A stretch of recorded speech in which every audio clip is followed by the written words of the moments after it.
I think I figured out what the Kraken are doing. You see, in the first two seasons of their existence, they had the non-enviable distinction of being the team that handed the last team in the NHL without a win their first win of the season, giving the Coyotes their first win in 21-22, and then last year giving the Canucks their first win. And now, considering that it's only they and the Sharks that don't have wins, well, you can't be the team that gives the last winless team their first win if you are the last winless team. I don't know. I'm just looking for anything right now. It's bad. What's cracking, everybody, and welcome back to Kraken R&R, where some R&R is pretty much exactly what Kraken fans could use at this point, as the Kraken, whether or not they end up turning it around, which I still believe they will, and we'll get into why here in just a second. But it's either way been about as bad a start to the season as they could possibly have had. I mean, they have 1 point after 4 games, and their power play, well, we'll get to the power play, but yeah, it's real bad. But anyways, you've probably picked up on by now, they do not win their home opener, falling 4-1 to the Colorado Avalanche. In a game where, to be perfectly honest, every stat on the scoreboard points to them outplaying the Avalanche, except for the important one, the score. And it is within those other stats that I find that maybe overly optimistic, but optimistic hope for the remainder of the Kraken season and their ability to turn this thing around. Now, it goes without saying that they need to turn things around sooner rather than later, because regardless of whether or not they're outplaying opponents in losses, you still need the points in the standings in order to make the playoffs. And yeah, if they continue this too much longer, that's going to be a big hole to climb out of if they want any chance of getting there. Anyway, I think we all know what the biggest problem the Kraken have had to this point in the season has been. 3 goals in 4 games. They've actually been getting good to great goaltending from Grubauer and the 1 game out of Decord. But it goes without saying that you're not going to be winning a lot of games in any league if you're scoring less than a goal per game. That probably wouldn't even be very good in soccer. Now, as anybody who followed the Kraken closely last season will already know, this is a team that might have overachieved a little bit when it came to their shooting percentage, as they did finish the year with a second best in the NHL, scoring on 11.6% of the shots that they had on goal. So some regression back to the league average of around 10% was probably to be expected. But the start that they've gotten off to this season is not only by far the worst in the NHL, or most unlucky, however you want to look at it, but it is bordering on historically bad through 4 games, as the Kraken are scoring on just 2.4% of the shots that they've taken. Yeah, 2.4%. Scoring on just 3 of the 125 shots on goal that they've had through 4 games this season. Just to put that into context for how bad it's been, well, if you take those 125 shots and give it a more reasonable shooting percentage, then things could look a lot different for the Kraken through these 4 games. If you take last year's shooting percentage for the Kraken of 11.6%, then they would have scored between 14 or 15 goals. Well, I suppose 14 or 15, you can't score a partial goal, but either way, that's a lot more than 3. Heck, even if you take the lowest shooting percentage that any team had last season, 8.8 by the Calgary Flames, they still would have scored 11, and obviously the average of 10% would put them between 12 and 13.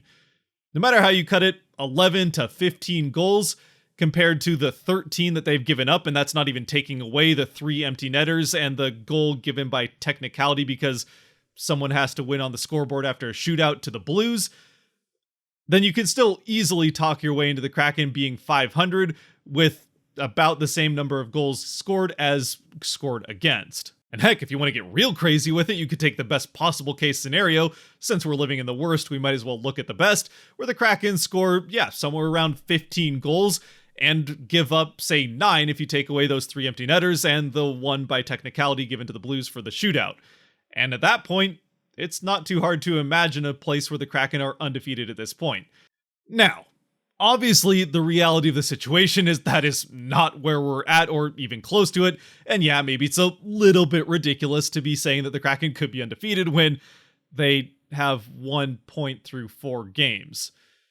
Either way, the point that I'm making is that if the Kraken keep playing the exact way that they've been playing so far, they will definitely turn things around, and they're a much better team than what their record would suggest at this point. Whether or not they're a playoff team playing the way they are, I think is quite debatable. In fact, I'd even lean towards no, because, well, yeah, the power play is on pace to be the worst in NHL history, and that's not even close. But at least at 5-on-5, this is much more the team that we saw last year than it is the team we saw in the inaugural season, at least by the numbers outside of the one that matters in the actual goals. And don't get me wrong, I'm sure there'll be comments of people saying, dude, just accept that your team is bad and stop trying to pretend that they're anything but. To which I would say it's still just 4 games into an 82-game season, and I'm not going to overreact to a very small sample size with a lot of season left to go. After all, we were overreacting to the first 2 games of the season for teams like the Oilers or Canucks, and yeah, now look how their days went today. Pretty much the opposite of their first 2 games. So there's still plenty of time for the Kraken to turn things around, and again, there's plenty of reasons to believe that they can do that playing the way that they are. Not wrong, though, that the record that they have is bad, and there's just no way around that. And regardless of how many shots they're getting on goal, they do need to start scoring if they want to get that record turned around. Either way, in the end, maybe I am just a fan of a team being optimistic about the outlook for that team. But as I've said before, sports are a lot more fun, and heck, life's a lot more fun when you look at things optimistically. So I'm going to continue to do that until it just doesn't make sense anymore. And yeah, 4 games into the season is not at that point where it doesn't make sense. Anyway, thank you for sticking with me through all of that. I know it was kind of a messy, rambly start to this R&R, and definitely outside of the norm for what these usually look like, but that is definitely born out of the frustration, even if there's optimism for what it could be in the future, definitely frustration to the messy, to say the least, start to the season for the Kraken. As for the game, I mean, we don't have to spend too much time on it. The lineup is basically what we expected, the same as the last one, but with Grubauer in net. Grubauer had a pretty good game, not necessarily anything to write home about. His last one was better. Decord's game was better. The Kraken got off to another good start, 4 games in a row where they played the first period well, and I would say pretty easily were the better team in the first period. Heck, they even ended up getting a lead in that first period, and it was a very nice feel-good moment as Kyler Yamamoto becomes the first Washington-born player to score for the Seattle Kraken, or any Seattle NHL team for that matter. But very cool to see Yamamoto get that first home goal of the season, being from Spokane. Afterwards, he said even regardless of how the game finished, that was a special moment, and it's hard to not see why. It's easy to see why. Although, actually, before we move on from that goal entirely, speaking of that horrendous puck luck that the Kraken have had as a team to start off the season, this goal from Yamamoto never would have happened if not for moments before Cartier wrapping one around and actually behind Georgiev, but it went off of the post through Georgiev and right out into the slot where Dunn picked it up, passed it down to Yamamoto, and then Yamamoto does end up putting it in off of Georgiev's back. So I guess maybe a little bit of fortune there, but a little bit of fortune among a whole lot of bad luck is, well, it kind of gets drowned out.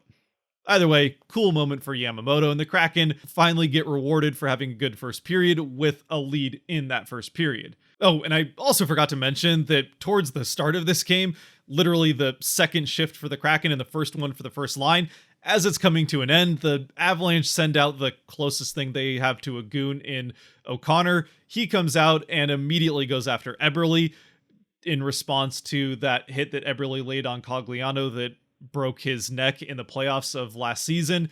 Cogliano is actually back out there, so good to see that it didn't end Cogliano's career as he was playing in this game and is back for the Avalanche this season. But nonetheless, O'Connor goes after Eberle. Eberle took it like a man, took the fight, probably knowing full well that it was coming, and although he has not fought in years, and O'Connor fought already earlier this season, well, yeah, it didn't go well for Eberle by any stretch of the imagination. And also, real quick, I know there's going to be people wondering where the Kraken player going after Makar was in response to that hit. For one, I don't really think that's the game that the Kraken play. They've never really shown an eagerness to go after fights in response to hits and that kind of stuff. For one thing, the Kraken have more to lose by sending a guy to the box for 5 minutes because they play a lot more through the depth of their lineup versus a team like the Avalanche who can send O'Connor to the box for 5 minutes and not really miss him in the rotation. The Kraken, even their fourth line, I mean, the fourth line might have been the best line out there tonight with Yamamoto, who's definitely not going to be taking any fights at his size, and Cartier, who maybe could take a fight, but again, the point is you're losing a lot more for the Kraken to send a guy to the box, even if it's Makar. And also, secondly, the player on the opposing team has to actually be willing to take the fight. Like, again, Eberle was willing to take that fight, knowing that it was coming and why it was happening, even though it was not going to go well for him and he was going to go to the box. He took the fight willingly, and it's entirely possible that a Kraken player, maybe even two, tried to go to Makar and get him to fight, and he may have just turned them down, at which point, if you continue to go after that fight, then you can just end up with an instigator, and then you're putting your team a man down. So it's possible that Makar just refused to fight, at which point, if you want to see him as a coward, that's up to you. I can't stop you from it. On the other hand, for Makar, it's probably smart, being the second best player on the team and one of the best defensemen in the league, to not take a ton of fights. Regardless, let's move on to the rest of the game, where in the second period, this is where things start to not go as well for the Kraken. As they start the period on the power play, which isn't where things start to go poorly for them, at least not on this power play anyway. In fact, this first power play and even the second one, and to some extent the start of the third, all looked pretty decent. The Kraken were getting offensive zone time and even set up a couple of pretty good scoring chances, one of which, between McCann, Beniers, and Eberle, honestly, they just get robbed by Georgiev. There's really nothing else to it. They were playing on the power play in at least those 2.5-ish attempts there, in a way that if they were to play that way consistently on the power play the rest of the season, they're probably going to score around league average rate. Now, unfortunately, that has been a somewhat rare sight, seeing the Kraken set up in the offensive end on the power play to this point in the season. And, things do eventually go wrong there, but before that happens, between the first and second power play, the Avalanche take advantage of a broken play in the Kraken defensive end, and it's Nichushkin who is famous in Seattle for disappearing after something weird happened at a hotel and then just coming back out of nowhere with no explanation, and he's playing again this season. Still just a very strange situation that no one seems to really know anything more about since the Seattle police report on it. Either way, he drives towards the net. Grubauer pokes it off of his stick, but it goes right back out into the slot where Lehkonen is there to pick it up and one-time it into the net before Grubauer can really have any chance to recover. The game's tied, and then almost immediately, the Avalanche get their first power play. Now, the good news is the Kraken penalty kill remained perfect in this game, and in fact, they're the only ones that get a shot on goal, as McCann gets a shorthanded shot on this power play. Georgiev obviously makes the save. And then the Kraken get their second chance, which is actually the one they did the best on. But immediately after their second chance, they get their third chance on the power play. And if you tempt this Kraken power play too many times, you're bound to be the ones that score if you're the opposing team. And even though it was McKinnon headed to the box in this instance, which normally you'd think is a good thing, right? The opposing player's best team is off the ice and you've got a man advantage. Perfect time to let up a shorthanded goal. As the puck is flung out from behind the Avalanche net up along the boards, it hops over Dunn's stick, gets past him, and then the next guy to it is, of course, O'Connor. He picks it up, skates it in shorthanded, and scores to give the Avalanche the 2-0 lead and make the Kraken penalty kill back to a -1 on the season. And by penalty kill, I meant power play, because it would make sense if the penalty kill was -1 on the season, but they're still perfect. Big old goose egg as far as opponent goals are concerned. But the power play now has given up 2 shorthanded goals to just 1 that they've scored and is a -1. Fantastic. And of course, to make things even worse, immediately after the Avalanche score on this power play, and obviously the Kraken don't do anything with the rest of the power play, then the Avalanche get a power play of their own. Now again, thankfully, the Kraken penalty kill is almost as good as the power play is bad, so the Avalanche don't score on this and really don't get that many dangerous looks, or really any dangerous looks on it, so the Kraken do a very good job of clearing the zone over and over again. And we eventually get to the third with the Avalanche still up just 1 and the Kraken outshooting them 2-1 at this point. So yeah, there's at least reason to think, even if the second period didn't go well, that the Kraken could very well come back in this third period and at least tie the game going to overtime, and then you never know what happens at that point. Again, at least at 3-on-3, they've been pretty good over the last season, plus, well, the one overtime they had, even if they didn't score, they looked good in it. Unfortunately, we never get there, as the Avalanche, to their credit, really did lock things down pretty well defensively, and just frustrated, I think, the Kraken attacked to a point where, as this third period went along, the Kraken looked more and more desperate to try and score, which sometimes you can channel into progress, but in this case, it just led to sloppier and sloppier and sloppier play from the Kraken, which eventually, even with a power play that didn't go anywhere, another power play for the Kraken, they really had their chances, and of course, didn't make really use of any of them. Eventually, that does lead later on into the third to the clinching goal. It's a pass from one side of the slot to the other, where it's one-timed in by Rantanen.